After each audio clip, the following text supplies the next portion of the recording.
This next house proves all it takes is a couple cans of paint and a few garage sale signs to change your home into something that'll have you saying, "Look what I did."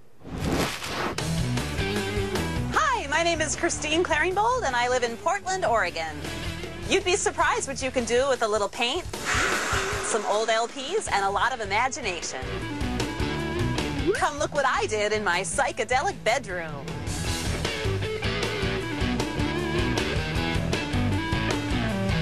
So it all started with that light fixture. It was just a plain old light fixture in the middle of a huge ceiling. And I said, hey, I wish I had a chandelier or something. But instead I decided to paint this amazing design on my ceiling. So I use basic shapes like circles and eyeballs, some heart shapes and some triangles and flowers, and globules and dewdrops and loopy scoopies and petals. My husband first came home and saw me standing on a ladder painting on the ceiling of the bedroom. He was a little surprised. I thought that Christine was having a Michelangelo experience at first. She was up on a ladder with a pencil and her neck craned up at the ceiling. He said, "Wow, what are you doing?" And the next day, there was color involved in it, and I was blown away. I use paint as though it were a living entity. My interior design is inspired by the paintings that I've done in the room.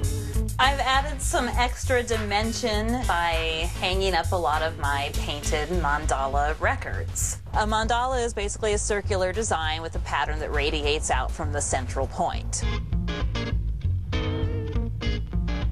These are some of my painted records. This is one of my clocks. If you look at it, it's kind of cool when you spin it. It's kind of like a kaleidoscope. This kaleidoscope right here is one of my big inspirations because when I look at it, it takes everything and mirrors it and divides it up and makes all these new cool patterns. And that's what I love. To paint a record, I start out by spray painting it with a plastic primer. I made this board so I can prime up to 16 records at a time. All of these records were given to me by a friend who found them at a school where she works. They had been donated to the school, but the school didn't want them anymore because they're kind of scratched up and old. Now I'm going to give them a new life. I have a very large record collection myself, and sometimes I get very worried about their whereabouts. So nowadays, when she starts painting records, I have to go down and double check to make sure that she doesn't have any of the good prized possessions. Once the primer's dry, I put it on my drafting table where I have nailed a spinning Lazy Susan to the desk top so that I can spin it and it makes me draw and paint a lot faster. After I finished the multicolored ceiling, I decided that I wanted to have each wall have a monochromatic color scheme.